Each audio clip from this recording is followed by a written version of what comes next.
Smooth jazz has a particular format and a particular way to approach it. For me, I was like, I have no box. So this is what I'm going to play. And it doesn't have to be perfect. It just have to be what I feel. And that was the journey of me finding myself.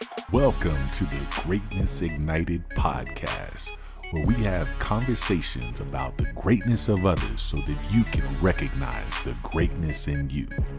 My name is Barry Overton, and I have been studying greatness for the last 7 years, and it is taking my career to new heights. And now me and a few of the successful people that I have had the honor of interviewing are coming together to ignite your greatness and light the fire within. All right, welcome everyone for another episode of Greatness Ignited, where we're having conversations to discuss the greatness in others so that you can find and recognize the greatness in yourself. Today, I am really excited about the guest that we have today. This is a gentleman that I've known for almost half a decade. So, and it's great to be in the presence of this greatness and this great talent. And we're going to be able to get into his story and how he's got to the point where he's at now in life and the direction that he's going. But again, he's a national recording artist, jazz musician, has played in venues all around the country and different parts of the world as well. Even during COVID, he's found ways to put himself out there. Just released a new album that is on iTunes and Spotify and other digital platforms, and just doing some amazing things in the jazz world. And really, from a creative standpoint, he's getting ready to take jazz to a whole new level. And we're going to talk about that. It's going to be a genre that isn't even created yet. He's creating the genre. So, ladies and gentlemen, without any further ado, Harold Rapp III, thank you, sir, for joining us here today. Thank you so much for having me. Very appreciate you so much, man. Oh, yeah, absolutely, man. Yeah, and like I said, it's been exciting to see the release of your third album and the feedback that you're getting from it. I know, I'm just in love with the album. I always say I use a term that it just gets gooder and gooder. I know that's not appropriate English, but that's how good it gets, with your music. And it's just great to see the continued growth that you're having. I know you've signed a big deal with a major label. We're going to talk about that as well. But before we get into the everything that's happening, let's take it back, a little bit and just talk about the journey and talking about how you got to where you're at right now. And I'd love to just kind of dive into, childhood and what it was like growing up for Harold Rapp III, and what was life like for you as a kid? Absolutely. Well, my dad is a retired military vet, and actually a ranger. So I'm pretty bad at that. Awesome, awesome dad. So shout out to all my vets. My mom was a school teacher. My little sister is a veterinarian. So long story short, I grew up in a military family. We traveled the world. I got access to a lot of music, a lot of experiences overseas. And culturally, we were a prominently spiritual family. We were at church all the time, so I got a mixture of gospel and international. And then both of my parents are from New Orleans, Louisiana, so we got that gumbo swag every time I came back to the stateside and visit the family. So I'm just a big ball of musical inspiration that just try to release that through my albums. So as far as growing up, I was very, for the most part, I was very creative in regards to just using my imagination, because it was only me for a couple of years until my sister came along. So anything that I heard or saw or imagined, I've always tried to have that aspect of, well, how does this translate to everybody else? So if I heard something as far as like music, I've always been one to curiously break down the patterns of how everything sounds and be able to, I guess, in a way, audibly regurgitate that to others. So I really didn't start playing the saxophone until we came stateside from Germany to Fort Ord, California, and after that, my dad and my mom was given the orders to actually end up in Colorado Springs, Colorado, at Fort Carson, in which my dad eventually decided to retire. And believe it or not, in elementary was the first time I actually picked up an instrument, and just took it from there.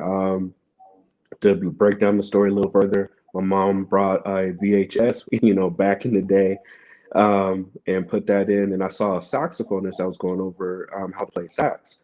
I instantly said I can do that, and I told my mom, I was like, I can do that. And so she got with my dad, and they came together and said, if we buy this for you, you have to stick with it. And I said, sure thing.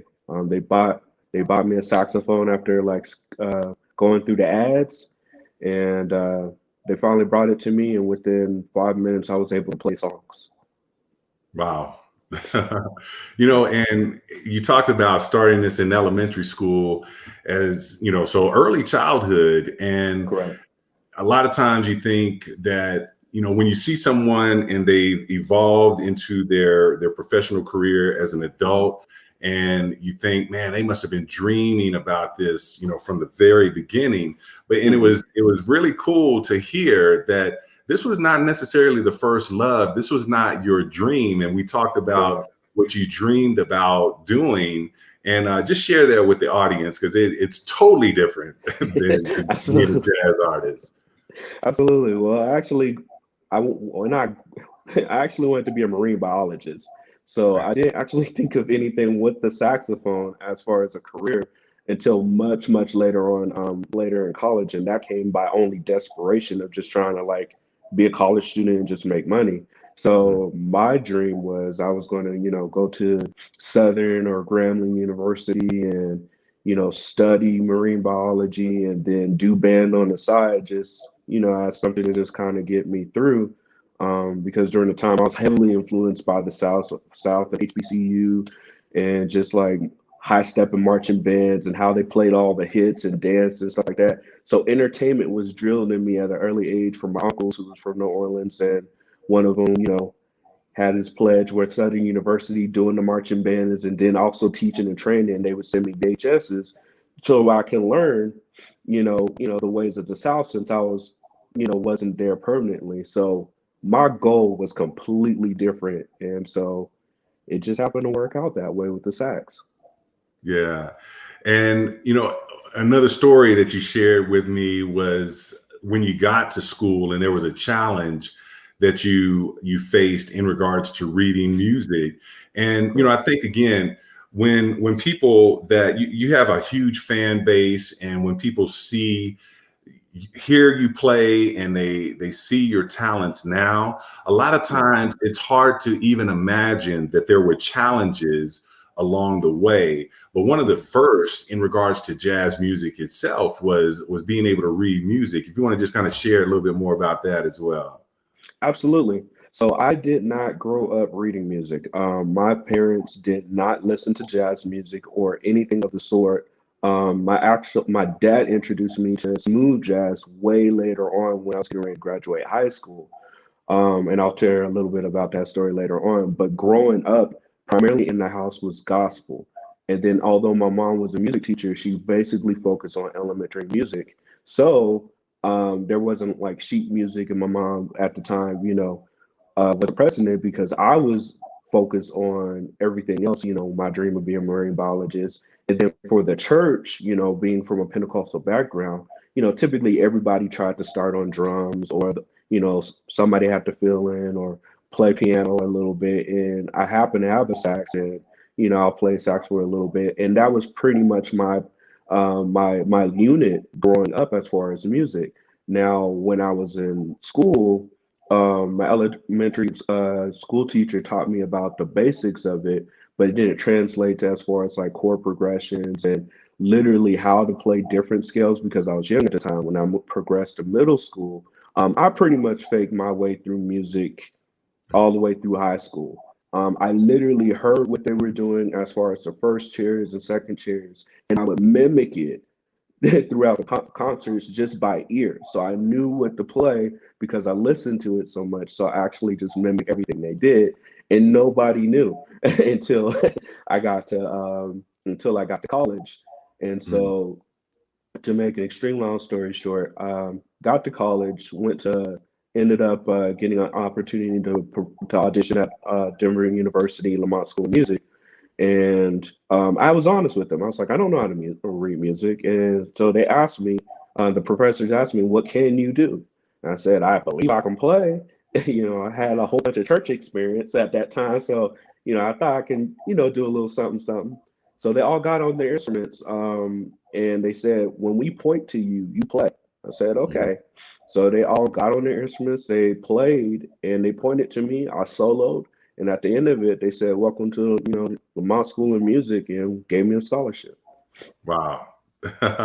So, I think some royalties are owed to you, man, because this sounds very familiar. I think there's an actor named Nick Cannon that played a role. They changed his name. It should have been Harold Rapp in the movie, and they changed the instrument.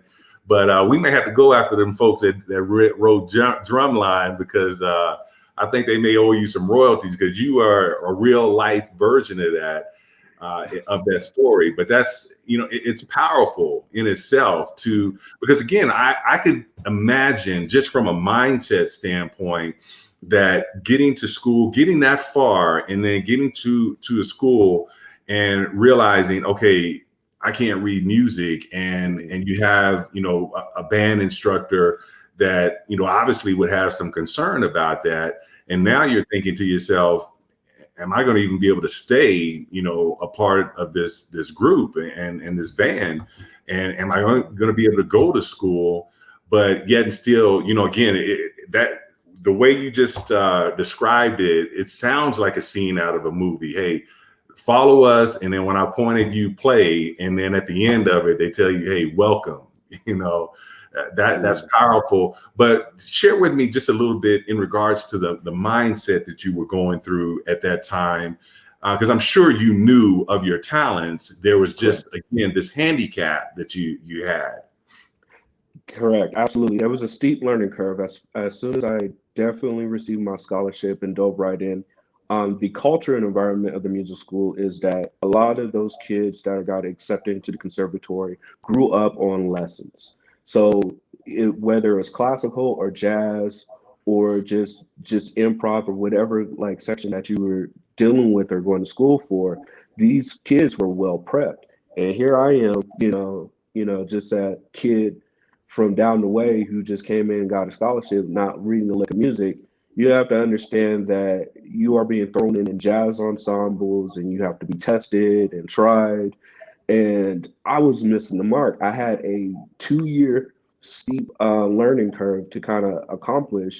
And through the process of it, I was learning that my ability to read music was kind of limited because of, the way I look at sheet music was completely different. So at the time, I didn't know what was wrong. I didn't know whether I was dyslexic, blind, or anything. But it was confusing for me to understand the patterns of the music. So it really took a professor of mine at the time to kind of pull me aside and kind of break things down to eventually steer me on a path where I can eventually learn on my own. But I end up failing my sophomore proficiency, came back for my junior proficiency, and failed that. And then later on, when I was at my apartment at the time, got a call from the dean and said, unfortunately, you're not good enough to be here at the school. Don't come back. Mm. And that's what happened. Yeah, and again, that can be once again a devastating blow to anyone that is pursuing, a career in. At one point, I mean, you were there for the purposes of the marine biology, but at some point, the passion for music came along, and then when you have someone, basically saying, "Hey, you're not good enough." That's a devastating blow. And I think we all experience that in life where, either we're told we're not good enough, or Mm-hmm. we're put in a position where we even worse, we start to doubt ourselves and feel Correct. like we're not good enough. And I know, as we kind of transition outside of college, and then when you started getting into different jazz circuits and meeting the people that you looked up to in music, you shared with me some of the things that the feedback that you got from them initially as well. You want to talk about that a little bit more? Yep, absolutely. Well, it was pretty much the same slogan throughout the majority of my career. You're not good enough. Mhm. I told you before I was going to touch on a little bit of a story. So my first time listening to smooth jazz was in the car riding with my dad to Denver, and he introduced me to a major artist that we know. And so when I finally heard it, I was like, man, I want to be just like that person. Hopefully one day I'll get a chance to meet them. And my dad turned around and looked at me and literally told me, they're going to meet you. And I didn't understand what he meant at the time, but several years later, it happened exactly how it happened.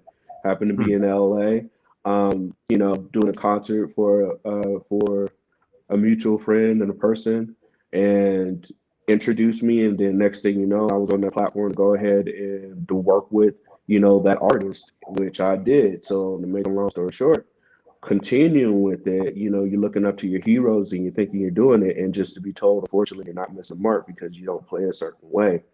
It Mm. was really devastating at the time to my mental, but I had to keep pushing and understanding that there was something in me that was different. And one thing that, like I told you, out of desperation came the whole ordeal of performing more often, getting out there within my community, and then nationally and then internationally. And so I might not have been the best in what they needed in a particular genre, but I knew I had something internally that was different, that related and interpreted musically different. So throughout the years, I had to discover that, number one, jazz is a genre. It Mhm. doesn't define what I do with that instrument. And a lot of times, people look at the saxophone and equate it to an instrument. But the funny thing, story I like to tell people is, I didn't start out on jazz. The first band I ever had was bluegrass, Mhm. then rock and roll, and then country, and then folk music and pop folk music, and then I went to R&B and then the hip hop, and then started dabbling in smooth jazz. And so all these gumbo international like things like EDM that I added to the plate, and gospel added to what made me special. And all it took was just the right people at the right time to pull that out or see that in me, to give me the platform I needed in order to survive. Yeah. And you touched on a few things when you were sharing that, and one of them was, when you said that they're telling you you're missing the mark, and you're not falling within the normalcy of what they were looking for in regards to jazz, and that Correct. you're playing different. Well, and I often, hear the word different, but I translate it to unique. and Correct. and everything that you were doing was something that was outside the box. And a lot of times when we are outside the box, those people that live in the box obviously can't, even fathom the outside the box thinking or the outside the Correct. box performing. But that's, again, the uniqueness is where you have new inspiration and creation that comes from it. I think if we were to go back to the days of Prince, probably one of the Mhm. biggest artists to ever walk this earth. And if I always tell people, what genre do you stick Prince into? I don't know that you can, because he could, number one, he could do it all. And just like you said, you started with bluegrass, and I've heard you do hip hop, and we're going to talk about this whole new genre that you're creating. But when we've had these conversations about that, all that speaks to me is greatness, because, again, that's a big part of greatness, is being able to be outside the box, being able to be unique, and Mhm. not fit the normalcy. And we're talking about it right now from a musical standpoint, but for the Correct. audience that's listening, I'm telling them in regards to whatever it is that you're doing, if it's, people look at what you do and people look at how you operate from a different standpoint, but it works, then go with it and understand that, again, Prince was looked at as being very different and became one of the biggest artists, that we know. And like I said, just what you're doing from a musical standpoint is really, going down that same pathway as well. And, I love the idea of where you're taking. So you just released Journey. And again, it's just a soulful sexiness to this album. So we'll definitely want you to kind of tell us more about Journey, but I'm just super excited about the project that's right here, that you're taking to the saxophone right now, and you're recording it right now. So what's coming is even more amazing. But Journey, what was the journey like for Journey? Journey was like, I would honestly say anybody else who was going through 2020 experience. There's a lot of chaos and confusion. There's a lot of things going on and a lot of negativity. So Journey for me was a self-reflection point of my life where I literally was at my job like everybody else because I was taught to actually support myself financially through my career. So just dealing with all the stress, literally, I was like, I cannot handle this anymore. What am I doing with my life if I'm going to be stressed and miserable every single day for 8 hours a day, Monday through Friday, and sometimes Saturdays? It wasn't what I wanted to do. So finally, when I got a chance to recover and get some time to kind of heal from the process, at that point, I was at a mental situation where I wasn't really musically inspired. So the journey was my actual time to self-reflect, but also take a shot at producing, mixing, engineering, and mastering my album. Like I didn't at the time have anybody until a friend later on came along the line at the end of the album and was like, let me help you mix and master. And we went from there but for the most part, it was like an experimentation. And so I started to learn different things about sounds, patterns. And while I was dealing with my own mental stress, I started to understand there was a lot of people dealing with the same situations. So I started looking into frequencies and understanding the more holistic portions of music, and I put that in Journey. But not only that, I wanted to give people a little bit of R&B or hip hop or or barbershop quartet kind of like just anything I can think of to kind of give it that gumbo kind of feel. And that's what I did. And I was more particular of the quality of what I was putting out versus more of I guess a aesthetic of elevator music, which I wanted to avoid.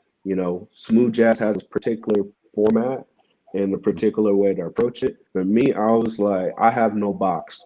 So this is what I'm going to play. And it doesn't have to be perfect. It just have to be what I feel. And that was the journey of me finding my sound.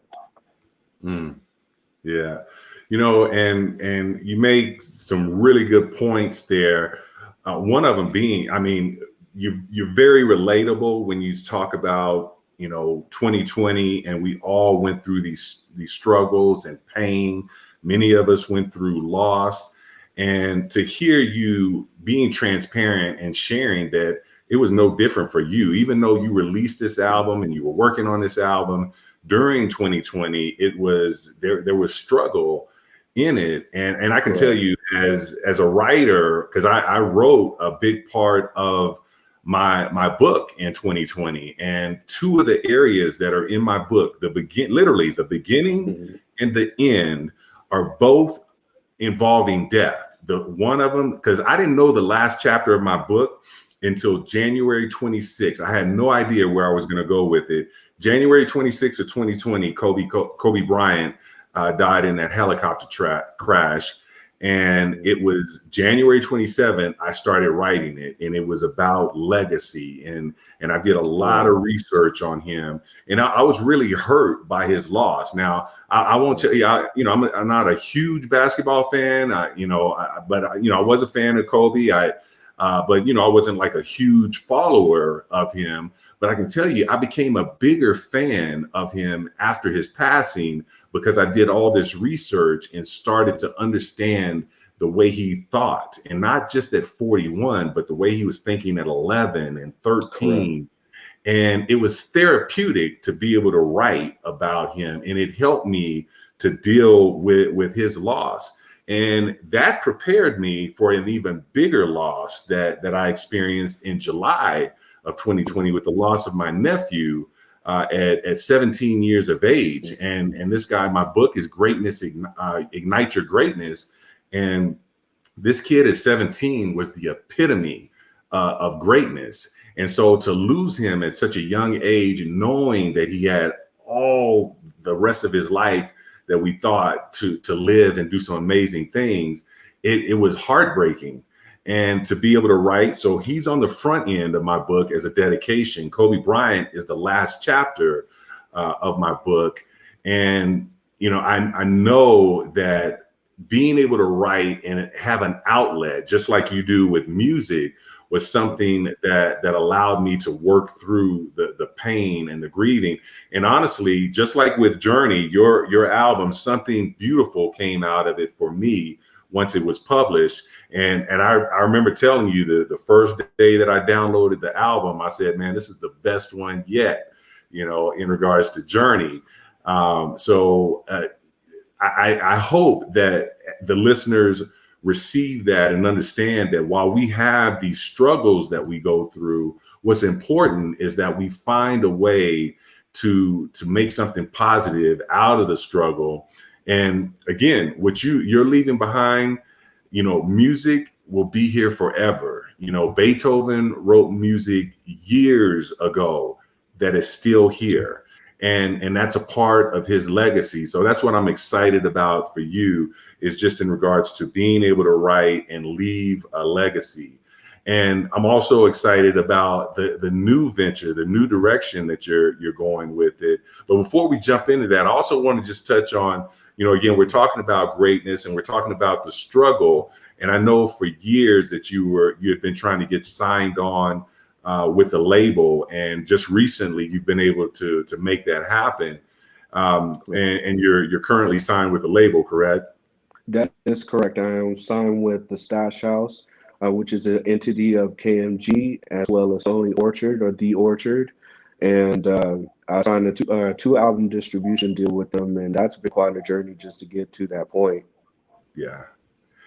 Yeah, and again, that's like I said, for the 5-6 years that we've known one another, I've just seen you on the constant grind. I've seen you on the road. I've seen you traveling and doing shows and recording with major artists, and to see it now all coming together and your dreams coming to fruition, man. It's just really exciting to be able to see that. But man, like I said, the whole new genre that you're looking to open up, I'm really excited about as well. And it's when I think about when you shared it with me, and I think about the area that you're going, it's like a no-brainer. And it's almost like, why didn't someone else think of that? But no one else has thought of that.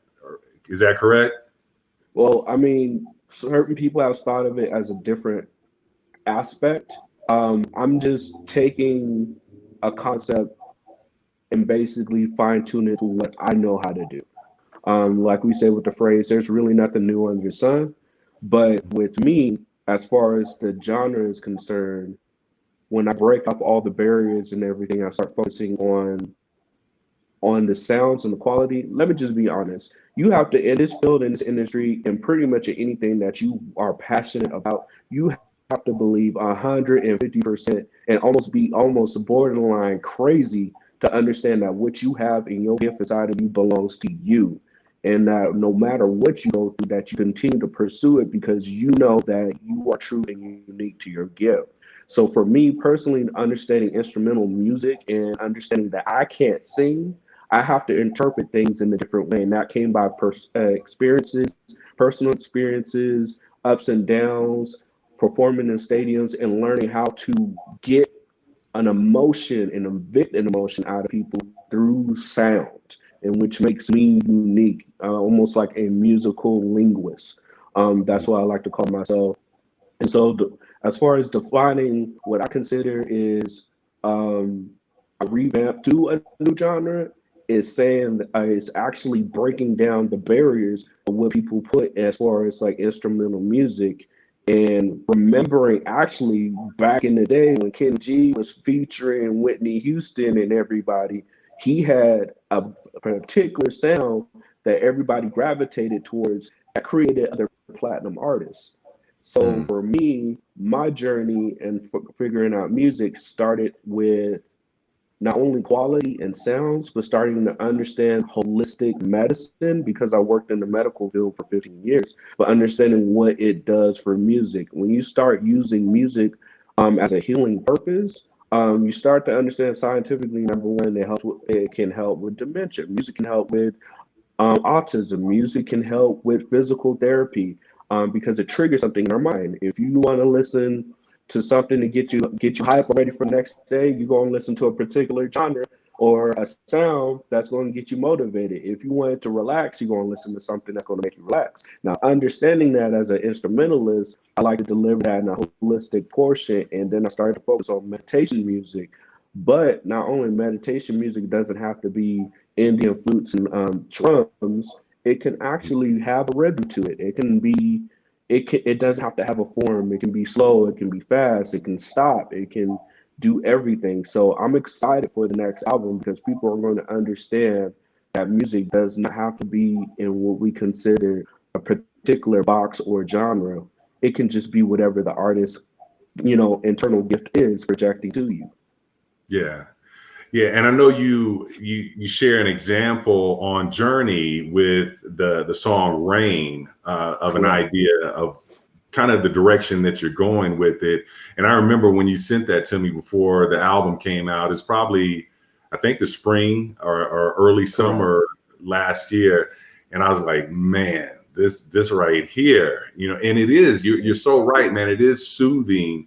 And I totally agree with you in regards to how music can, help with, from a standpoint of autism and different health concerns, because it is something that is also just so relaxing and can, they have the Calm app and these different Correct. apps that are out there that they're using sounds and tones and different things like that, so that the transition of adding music to that just makes perfect sense. So, and as you had mentioned when we talked, yeah, I don't know of any music like that that's out there. So that I'm really just excited for you in that direction. I think that can be such a powerful area because it's not only from an entertainment standpoint, but it's from a health standpoint, and it does allow you to kind of the healthcare industry that you're coming from